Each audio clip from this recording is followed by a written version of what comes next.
A massive invisible force is pushing on you without your knowledge, holding you back, profited from by mega corporations, and used as a tool to control you. Now, I'm not talking about your coffee addiction. I'm talking about your attention. Thanks to advertising, our attention is sold on a market that we have about as much control over as Huberman does over his love life. But it doesn't have to be that way. I've read over 42 papers and books by authors like Cal Newport, trying to understand how our attention is being used against us.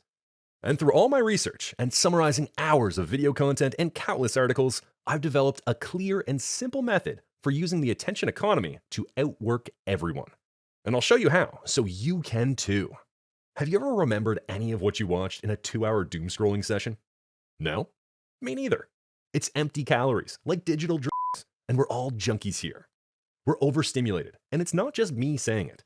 Dr. Cal Newport writes in his bestseller, Deep Work, about the challenges we face maintaining focus.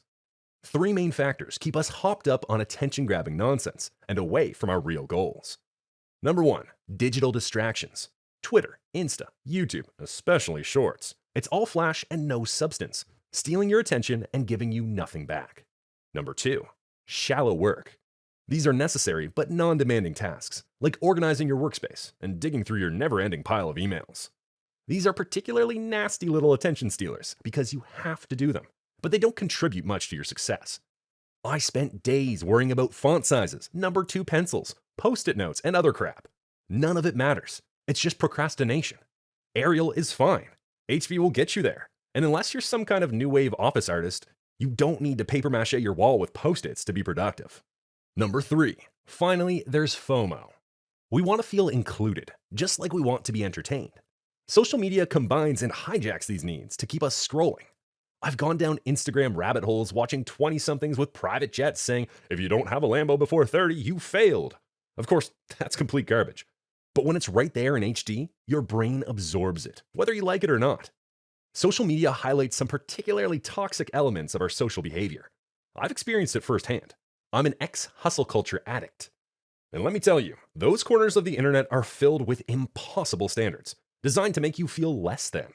No, Bryce, I don't want to work 80 hours a week and clean my room at 4 a.m. Discipline is good, but an unbalanced life is not. Though FOMO and social media will trick you into believing that it is. So what is to be done about digital distractions that keep you fixed, shallow work that tricks you into focusing on the wrong things, and FOMO that makes you feel bad about it all? One of my literary heroes, Neil Gaiman, has an unusual practice to help him write. He sits at his desk and allows himself to do only 2 things: write or look out the window. And as he says, staring out the window is going to get boring after a while. I've tried this, and while I can tell you exactly how many trees are in the park across from me, I can also tell you that I wrote a novella in 30 days. This is one of the main ways you're going to outwork everyone. It may sound counterintuitive, but studying, just like writing, is a tortoise and hare game. Stay in the seat, stare out the window if you have to, but stay in the seat. You'll work harder without even realizing it. Being boring is a superpower. Newport and countless other studies point to its positive effects on stimulating creativity, cultivating deep thinking, and strengthening focus. You can train your mind over time to tolerate boredom and maintain focus on important tasks for longer periods. So if you want to outwork your peers and make Newman proud, be bored. Let's talk examples. A 2018 study gave people a boring task. They became literal bean counters, sorting a bowl of beans by color, one by one. At the same time, another group got a more interesting activity. Later, our bored bean people performed better in an idea-generating task than their more stimulated peers. While I'm not suggesting you carry a pocket full of beans into your next exam, I am suggesting 2 key takeaways here that will help you outwork peers of your own. Number 1, being bored can inspire you creatively. And number 2, being overstimulated will use up your mental resources. So next time you take a bathroom break in the middle of study time, don't bring your phone. Just those 2, 5, or let's face it, sometimes 15 minutes scrolling in the bathroom can destroy your focus and creativity when you finally stop giving yourself a hernia and go back to your work. Boredom is the key to creativity. It's the key to outworking everyone, and yet it's something many of us haven't truly experienced since we were kids.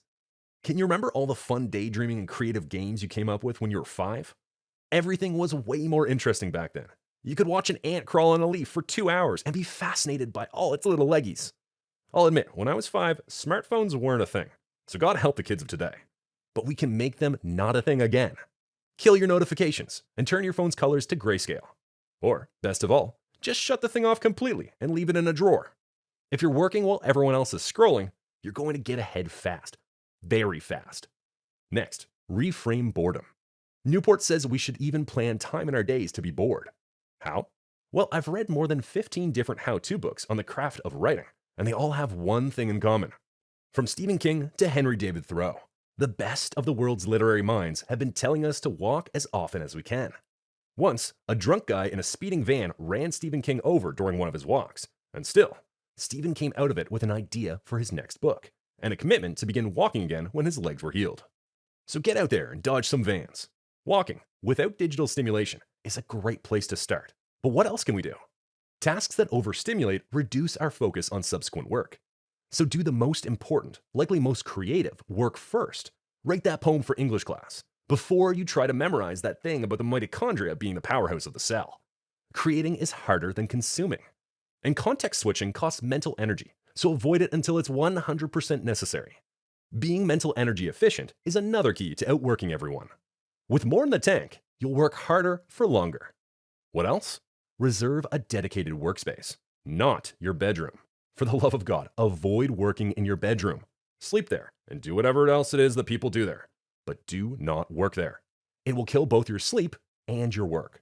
Next, you know that sound when you start up your computer? Its fans start whirring and it makes that ba-dum noise? Yeah, it's the computer's startup ritual, and I want you to make your own version of it. Me? I sit down at my computer, set a timer for 90 minutes, and yeet my phone over my shoulder. Your ritual can be completely different. Just make it consistent and non-stimulating. What goes up must come down. So make a shutdown ritual, like reviewing your accomplishments and literally shutting down all the gadgets and tools you use during your work. Newport recommends it for a better work-life balance and to preserve mental well-being, both vital to productivity, and both will have you working harder in the long run. Yes, I just spent minutes telling you to stare out the window and how to be bored. And yes, it is literally a superpower. Try it out. But if you want to know how to learn 10 times faster, check out this video right here.